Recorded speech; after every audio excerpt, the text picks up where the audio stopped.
नमस्कार, खबरों का पंचनामा देख रहे हैं आप। मैं हूं आपके साथ पूजा।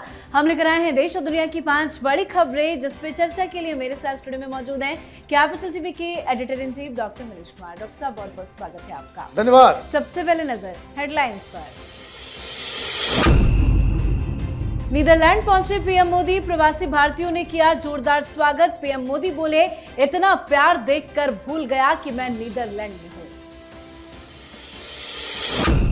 बंगाल में बीजेपी की सरकार बनते ही अभिषेक बनर्जी पर बड़ा एक्शन। बंगाल में दर्ज की गई एफआईआर, भड़काऊ भाषण और अमित शाह को धमकी देने के आरोप में बड़ा एक्शन।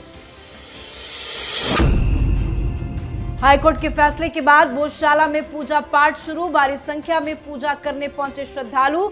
लोगों ने पढ़ी हनुमान चालीसा। दंडवत करते ही फपक पड़े लोग। सपा नेता आजम खान को 2 साल की सजा। रामपुर कोर्ट ने सुनाया बड़ा फैसला। अफसर से जूते साफ कराने के बयान पर एक्शन। पाकिस्तान को भारतीय आर्मी चीफ की कड़ी वार्निंग। एक कार्यक्रम में जनरल उपेंद्र द्विवेदी बोले, दुनिया के नक्शे में बने रहना चाहता है या इतिहास में दफन, सुधरे नहीं तो बन जाएगा इतिहास। खबरों की शुरुआत में सबसे पहले बात पीएम मोदी की।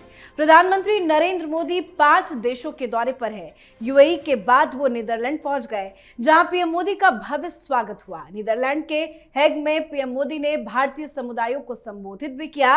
मंच पर पहुंचते ही लोगों ने तालियों और भारत माता की जय के नारों से उनका स्वागत किया। भारी भीड़ और उत्साह देखकर प्रधानमंत्री मोदी ने कहा कि ऐसा लग रहा है कि भारत में ही कोई इवेंट हो रहा है। पीएम ने कहा कि इतना प्यार और उत्साह, सच कहूं तो कुछ देर के लिए मैं भूल ही गया था कि मैं नीदरलैंड में हूं। ऐसा लग रहा है जैसे भारत में ही कहीं कोई फेस्टिवल चल रहा है। पीएम मोदी ने भारतीय समुदाय के बीच अपने भाषणों में साल 2014 के लोकसभा चुनाव के नतीजों को भी याद किया। उन्होंने कहा कि आज की तारीख यानी कि 16 मई को 2014 में लोकसभा चुनाव के नतीजे आए और उनके पीएम बनने का रास्ता साफ हुआ। इसके बाद से लगातार लोगों ने उनको प्यार दिया है और वो इससे ताकत पाते हुए बिना थके काम करते हुए जुटे हुए हैं। नीदरलैंड के प्रधानमंत्री रॉब जेटन के साथ द्विपक्षीय बातचीत भी काफी अहम रही। सर, नीदरलैंड में तो पीएम मोदी का ग्रैंड वेलकम हुआ है। देखिए, उन्होंने 2014 की बात की और 2014 के बाद से प्रधानमंत्री मोदी की पॉपुलैरिटी इतने सालों तक लगातार, दुनिया में किसी भी ऐसे नेता का सौभाग्य नहीं है कि इतना प्यार इतने सालों तक लगातार मिल रहा हो। और नीदरलैंड तो स्पेशल जगह है। वहाँ तो ऑलरेडी बहुत सारे हिंदी भाषी लोग हैं। वहाँ पे तो भोजपुरी भी बोली जाती है। ये बहुत सारी चीज़ों से वहाँ पे जुड़ा हुआ मसला था। लेकिन जो सब्सटेंसिव चीज़ है कि किस तरीके से प्रधानमंत्री मोदी वहाँ 4 यूरोपियन देशों में जा रहे हैं, हर जगह एफटीए, जो अमेरिका के साथ हमारे रिश्ते जो थोड़े जटिल चल रहे हैं, उसका ऑप्शंस तलाशने के लिए, बाजार, हिंदुस्तान के सामान को कैसे यूरोप में बेचा जाए, उसको लेकर के। और सबसे बड़ी चीज़, वहाँ के प्रधानमंत्री ने क्या कहा, वहाँ के लोग क्या कह रहे हैं कि इतना उत्साह के साथ तो उनके देश में उनकी जनता उनको प्यार नहीं करती जितना प्रधानमंत्री मोदी का नीदरलैंड में स्वागत हुआ है। जी, अब बात अभिषेक बनर्जी की बढ़ती मुसीबत की। अभिषेक बनर्जी के खिलाफ विधाननगर उत्तर साइबर अपराध पुलिस स्टेशन में एफआईआर दर्ज की गई है। उन पर चुनाव से पहले भड़काऊ बयान देने, डीजे बजाने पर टिप्पणी करने और अमित शाह के खिलाफ बयान जारी करने के आरोप है। पश्चिम बंगाल पुलिस ने राजीव सरकार नाम के शिकायतकर्ता के आधार पर एफआईआर दर्ज की है। बंगाल पुलिस की तरफ से अभिषेक बनर्जी के खिलाफ दर्ज की गई ये पहली एफआईआर है। इन आरोपों में 3 धाराएं शामिल है। धारा बीएनएस 192, बीएनएस 196 और बीएनएस 351/2। इसके अलावा लोक प्रतिनिधित्व अधिनियम की भी 2 धाराएं लगाई गई है। शिकायतकर्ता ने पुलिस को वीडियो लिंक भी सौंपे हैं। एफआईआर पर आरोप है कि अभिषेक बनर्जी के भाषणों में भड़काऊ और धमकी भरी टिप्पणियां थी। आरोप है कि इन बयानों से सार्वजनिक शांति और सांप्रदायिक सौहार्द प्रभावित हो सकता है। अभिषेक ने अमित शाह के खिलाफ धमकी भरा बयान दिया। सार्वजनिक कार्यक्रमों में आक्रामक भाषा इस्तेमाल किए गए। सर, अब तो अभिषेक बनर्जी के खिलाफ एफआईआर दर्ज हो गई है, क्या गिरफ्तारी भी हो सकती है? देखिए, जो धाराएं लगी हैं इसमें गिरफ्तारी हो सकती है, इसमें कोई डाउट नहीं है। और उनको छोड़ा भी नहीं जाएगा, क्योंकि उन्होंने अपनी हैसियत से ज्यादा बड़ा बयान दे दिया। उनको ये दम्भ, ये अहंकार था कि 4 तारीख के बाद हमारी फिर से सरकार आएगी, कौन हमारा क्या कर लेगा। और आपने बिल्कुल सही कहा कि आज तक लोग वहां के कहते हैं कि सारे गुंडों का मास्टरमाइंड अभिषेक बनर्जी है, लेकिन आज तक कभी कोई एफआईआर उनके खिलाफ पुलिस नहीं कर सकी। पहली बार हुआ है, और पहली बार भी जो हुआ है वो बड़ा जबरदस्त हुआ है, क्योंकि शुभेंदु अधिकारी न सिर्फ अभिषेक बनर्जी बल्कि उनके पूरे तंत्र को, जिसके जरिए वो शासन क्या, वो माफिया राज चलाते थे पूरे पश्चिम बंगाल में, उसको ध्वस्त करने की कसम उन्होंने खा रखी है।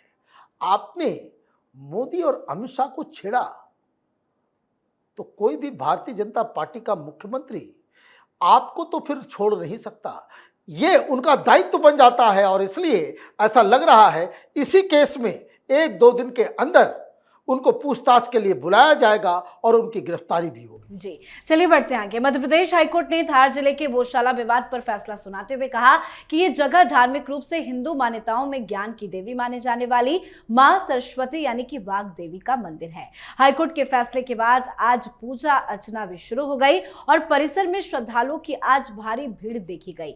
कोर्ट के फैसले के बाद बड़ी संख्या में श्रद्धालु आज गौशाला परिसर पहुंचे और विधि विधान से पूजा की। सुबह भोज उत्सव समिति के पदाधिकारियों के साथ साथ श्रद्धालु भी परिसर पहुंचे और पूरे विधि विधान के साथ पूजा अर्चना की गई। इस दौरान सभी ने हनुमान चालीसा का भी पाठ किया।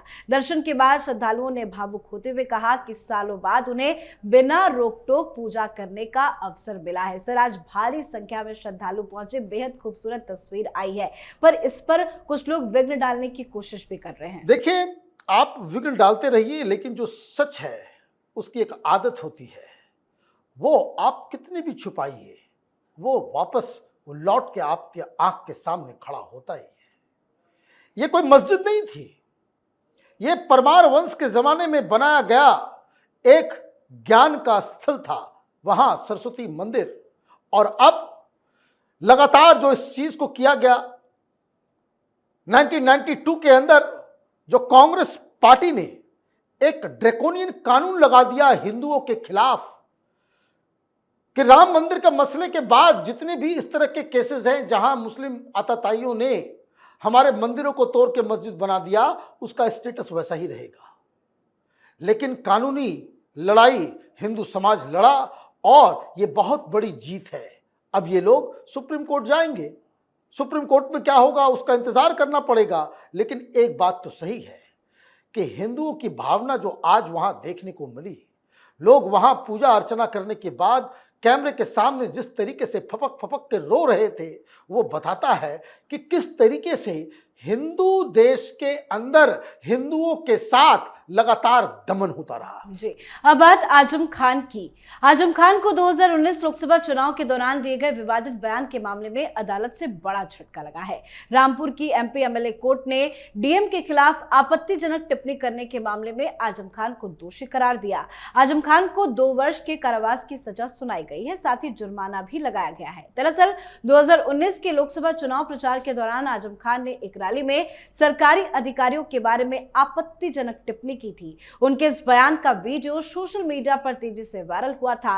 वीडियो में आजम खान कह रहे थे कि सब डटे रहो, ये कलेक्टर पलेक्टर से मत डरियो, ये तनख्वाहिया हैं, तनख्वाहियों से नहीं डरते। देखते हैं मायावती जी के फोटो कैसे बड़े बड़े अफसर रुमाल निकालकर जूते साफ कर रहे हैं। उन्हीं से है गठबंधन, उन्हीं के जूते साफ करवाऊंगा, उनसे अल्लाह ने चाहा तो। सर, ये इस बयान पर तो काफी विवाद हुआ था, लेकिन अब तो सजा भी सुना दी गई। देखिए, ये बहुत जरूरी है। हालांकि ये मामला आगे कोर्ट के ऊपर भी जाएगा, लेकिन ये बहुत जरूरी है कि जो नेताओं की जो बदजुबानी है, कि उनको लगता है कि वो कुछ भी बोल जाएं, कुछ भी कह जाएं, क्योंकि ये एक हिस्ट्री शीटर है। इनको तो पहले ही गिरफ्तार करना चाहिए था कि जब वो पार्लियामेंट के अंदर जिस तरीके का बयान एक महिला स्पीकर को लेकर के कह दिया था, और इतना ही नहीं, कई बार महिलाओं के खिलाफ भी इन्होंने अभद्र टिप्पणियां की, लेकिन कभी कोई सजा इनको नहीं मिली। ये केस एक नज़ीर बनना चाहिए, एक एग्जाम्पल बनना चाहिए कि नेताओं को भी अपनी जुबान संभाल के बातचीत करनी चाहिए। आप एक डीएम को आप इस तरीके से पब्लिक में, और ये जानते हुए कि कैमरा चल रहा है, मीडिया वाले हैं, इसको दिखाया जाएगा, अब तनखैया कह रहे कि भाई सैलरीड पीपल है, इससे मैं जूते साफ करवाऊंगा, यही होगा। तो एक बहुत अच्छा डिसीजन है।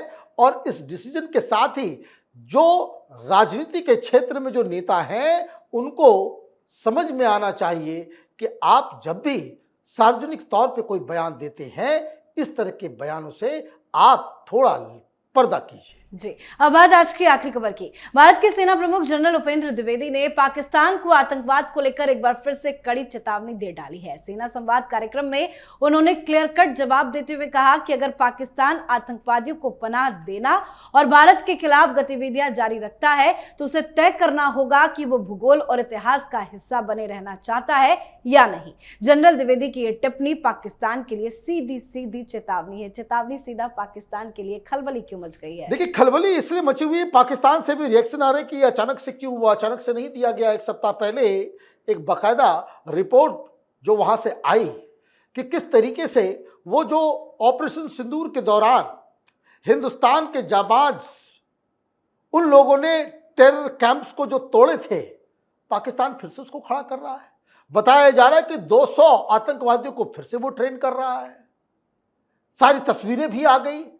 तो ये खबर आई कि पाकिस्तान फिर से कोई पहलगाम जैसा कोई अटैक वो प्लान कर रहा है। और इस इनपुट के बाद जनरल द्विवेदी का ये बोलना बिल्कुल लाजमी है कि पहले ही हम आपको चेता दे रहे हैं कि इस बार फिर से उस तरह की घटना, चाहे वो पुलवामा हो, चाहे उरी हो, चाहे फिर आपने जो पहलगाम में किया, इस तरह की करतूत अगर आपने करने की कोशिश की तो इस बार इतिहास में आप दर्ज हो जाएंगे, भूगोल से मिटा दिए जाएंगे। जी, बहुत बहुत धन्यवाद सर बातचीत के लिए। धन्यवाद। तो खबरों का पंचनामा में आज के लिए फिलहाल इतना ही। देश विदेश की बाकी खबरों और उनके सटीक एनालिसिस के लिए देखते रहिए कैपिटल टीवी। हमें लाइक कीजिए, शेयर कीजिए और कैपिटल टीवी को सब्सक्राइब कीजिए। नमस्कार।